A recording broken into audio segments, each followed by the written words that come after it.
one of the popular decks we've been seeing today, and that is a Primal Groudon deck. This is, I don't want to call it early, but just looking at the tables, it seems like it might be the most popular choice at Worlds this year. Yeah, I think so, and it's kind of a surprise. It wasn't too popular at U.S. Nationals.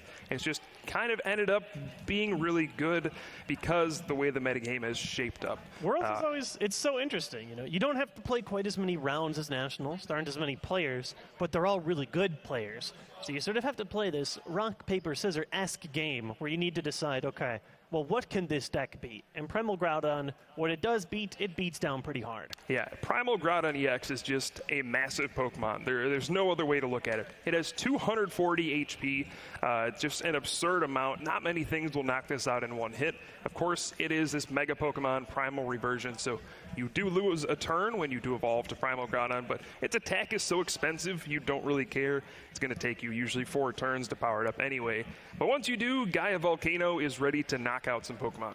This deck is the pure definition of a tanking deck. Yeah. It is very, very slow to start, but once you've got it running, you have a tank.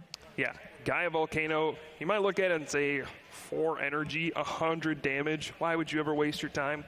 But then you look at this part and it's like, oh, if there's any stadium card in play, it does 100 more damage. Oh, now we're doing 200 damage. That's a little different. Now, even there, you're like, okay, 4 energy for 200 damage. That can knock out most regular EXs, but you're still slightly short when it comes to like the other 240 HP primals and megas.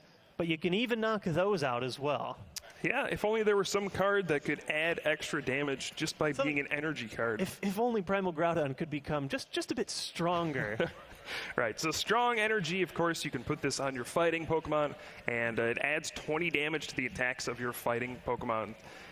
So if you have, say, 2 strong energy on your Primal Groudon EX, and you use Gaia Volcano against an opposing Primal Groudon EX, all of a sudden you're doing 240 damage, which can, well, get a knockout. Yeah, to say the least. It normally just gets one-hit knockouts for the entire game.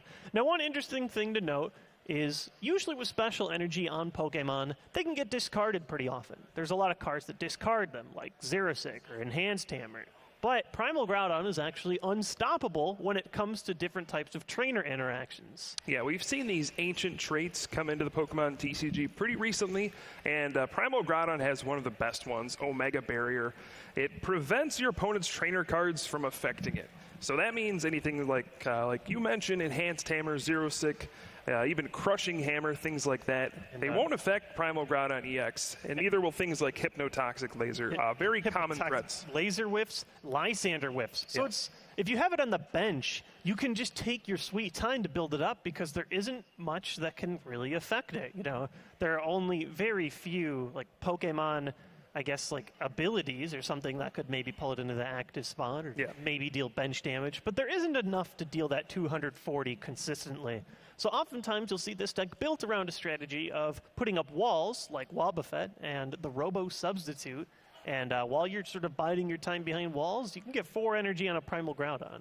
Yeah, and the biggest reason Primal Groudon is so successful is that Omega Barrier. There are just so many threats that it neutralizes just by not being affected by trainer cards. Like you said, Lysander, absolutely the biggest one. You can just build this thing up on the bench, and your opponent just has to look at it and watch it get more energy, and eventually it comes out and uses Gaia Volcano. And there's just not much people can do to stop it. There really aren't many Pokemon cards that have ever had this sort of like safety. It's so strange. It took me a long while playing the game to get used to it. Like, oh, okay, I can't discard his energy. All right. Oh, I also can't pull it up in the active position with Lysander. Like, this thing is going to destroy me. It's just a matter of time. Right. And like you were mentioning, we do have a few Pokemon you want to put up while you are charging up that Primal Groudon EX. One of the big ones that's emerged recently is Wobbuffet for that Bide Barricade ability. Yeah, as long as it's your active Pokemon, it shuts off all abilities, not just like abilities in play, but abilities in your hand, abilities in your discard pile that are not psychic Pokemon. Right. And while there are a small handful of psychic abilities, you have things like the Crobat line.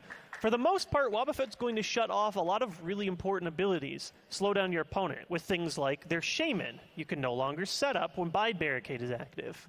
Yeah, the way the game is kind of shaped up nowadays, a lot of players rely on that Shaman EX to use setup, and they rely on that ability to draw cards. So if you start with Wobbuffet, you effectively slow down your opponent, maybe bring them to your pace, which is, attach 4 energy to a Primal Groudon. If they aren't able to draw through their cards quickly enough, they might not be able to execute their strategy quickly, and Wobbuffet's just great. It's a 1-card basic non-EX that slows the game down. Yeah, it's really perfect for the deck, really rounds it out. But if that wasn't enough, you still have a few other ways to make the game slower. Maybe not with their abilities, but maybe you slow your opponent down from taking any prize cards. Yeah, I think this is the biggest addition to this Primal Groudon deck we've seen recently. Robo Substitute, I mean, it's really small, 30 HP, but it's an item card. Your opponent doesn't get to take a prize card when knocking it out. So all you do is throw up Robo Substitute. I mean, it's pretty appropriate. You throw out the Robo Substitute to take a hit, and your opponent cannot Lysander to bring out Primal Groudon EX, so you just stall for time. Throw out Robo Substitute, your opponent attacks and knocks it out. Okay, they don't take a prize. Throw up another Robo Substitute, and you just get all this time to build up your massive Primal Groudon. It's so frustrating as a player to get a knockout and not have to, not be able to take a prize. Right. I've seen players often, their hand, they'll just by the way you keep playing, they're used to it. Get a knockout, hand starts reaching for the prize pile, and all of a sudden, no, you can't do that. You have to wait. And then just one other thing I want to mention here is we do have Mega Turbo, which can accelerate Primal Groudon a little bit, gets an extra energy card from your discard pile, attaches it to a Mega Evolution Pokemon. So it does give Primal Groudon a little bit of speed, hurries it up.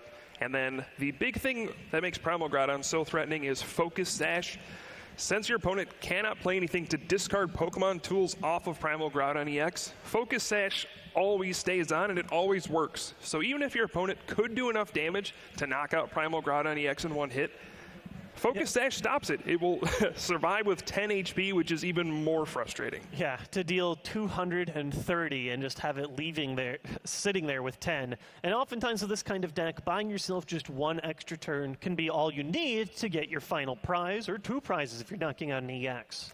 Right, so it seems like we have our players lined up and we might get ready to go here. I believe we're in round 5 here at the Pokemon TCG.